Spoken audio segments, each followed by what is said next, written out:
اعوذ باللہ من الشیطان الرجیم بسم اللہ الرحمن الرحیم. ہم جس مقام پہ موجود ہیں یہ وہ مقام ہے جہاں پہ سرکار دو عالم صلی اللہ علیہ وسلم اپنے جان نثار صحابہ کے ساتھ تقریباً 1400 صحابہ تھے ان کے ساتھ اس مقام پہ تشریف فرما ہوئے تھے. صلی اللہ علیہ وسلم بہت عرصہ گزر چکا ہے اور ہم چاہتے ہیں کہ طواف کریں خانہ کعبہ کا اور عمرہ ادا کریں. سرکار صاحب نے فرمایا کہ چلیں 14 صحابہ کو تیار کیا, احرام باندھا اور مدینہ شریف سے روانہ ہوئے. جب روانہ ہوئے تو سب کو بتا دیا کہ ہمارا کوئی جنگ کا ارادہ نہیں ہے, ہم صرف طواف کرنے کے لیے جا رہے ہیں. تو یہ تمام صحابہ کو بتا دیا تھا کیونکہ جنگ کا سامان بھی ساتھ نہیں تھا. جب اس مقام پہ پہنچے تو کفار جو مکہ تھے انہوں نے یہ سوچا کہ کیونکہ اتنا بڑا لشکر آ رہا ہے تو ہم پہ کہیں ایسا نہیں ہو کہ جنگ کا معاملہ ہو. بڑے بڑے جو کفار کے جو سردار تھے وہ تو بدر شریف میں جو ہے نا وہ ان کو واصل جہنم کر دیا. یہ وہ مقام تھا جہاں پہ تمام صحابہ اور صلی اللہ علیہ وسلم یہاں پہ تشریف فرما ہوئے تھے. یہ وہی مقام ہے حدیبیہ کا. اب یہ بند کر دیا, اس کے اوپر کھجور کی چھال وغیرہ اور درخت وغیرہ بھی موجود تھے. ابھی انہوں نے بند کر دیا ورنہ اندر بھی آ کے کھڑے ہوتے تھے. صلی اللہ علیہ وسلم نے تمام صحابہ کو جمع کیا. جمع کرنے کے بعد یہ وہی مقام ہے جہاں پہ بیعت رضوان ہوئی. جو بیعت رضوان ہوئی سرکار صاحب نے تمام صحابہ سے بیعت لی, اپنا ہاتھ آگے کیا اور تمام صحابہ نے جو ہے نا ہاتھ کے اوپر بیعت کی.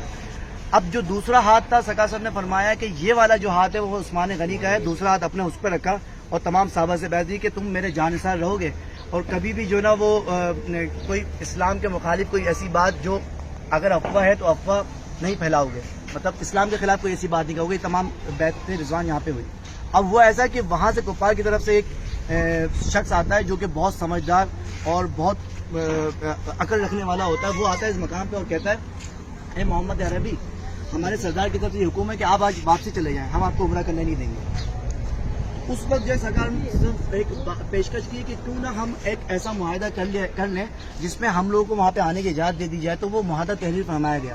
اس معاہدے کو کہتے ہیں صلح حدیبیہ. اس معاہدے کے کچھ پوائنٹ جو ہے نا وہ میں بیان کر دیتا ہوں.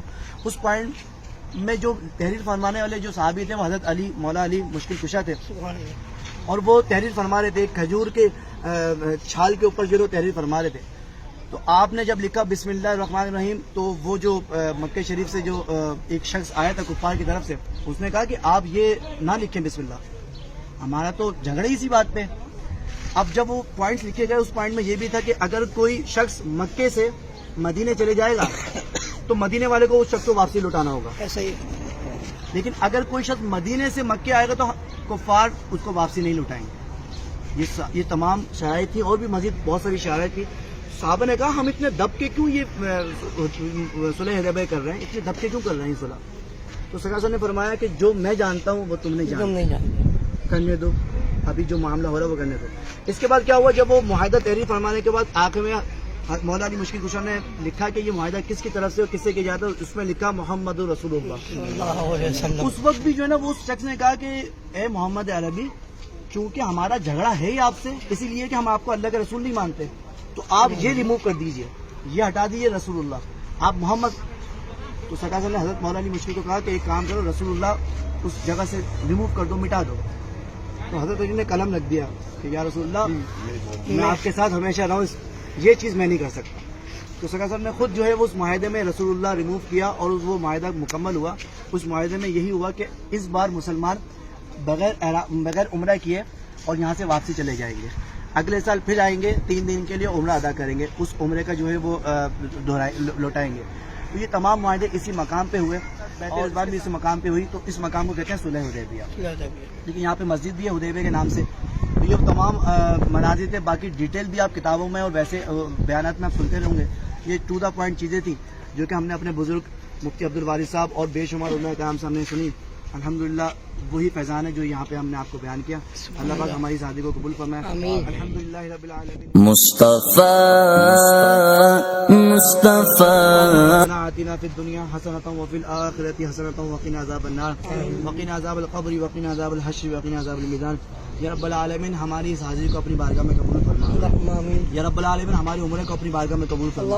یا رب العالمین ہمارے طواف کو اپنی بارگاہ میں قبول فرما. یا رب العالمین ہماری تمام عبادت کو اپنی بارگاہ میں قبول فرما.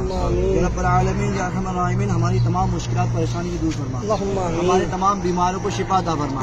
جو لوگ پریشان حال ہیں ان کی پریشانی دور فرما دے. مقدس مقام کا صدقہ یا رب العالمین ہماری تمام دلی جائز سامنا پوری فرما. یا رب العالمین جو کچھ مانگ سکے وہ بھی اپنے فضل و کرم سے عطا فرما. جو کچھ نہ مانگ سکے اپنی کم علمی کی وجہ سے وہ بھی اپنے فضل و کرم سے عطا فرما. وملائكته يصلون على النبي يا أيها الذين آمنوا صلوا عليه وسلموا تسليما اللهم صل على محمد وأنزل المكة المكرمة عندك يوم القيامة وعلى آله وصحبه أجمعين صلاة وسلام عليك يا سيدي يا رسول الله وبارك فيها نويت العمرة لله تعالى اللہ عز و جل میں عمرہ کا ارادہ کرتا ہوں اسے میرے لیے آسان کرنا اور اسے میری جانب سے قبول فرما اور اسے میرے لیے باعث برکت بنا میں نے عمرے کی نیت کی اور اللہ عز و جل مجھے اس کا احرام باندھا بڑی لبیک اللہم لبیک لبیک لا شریک لک لبیک لك الملك لا شريك لك لبيك إن الحمد والنعمة لك والملك لا شريك لك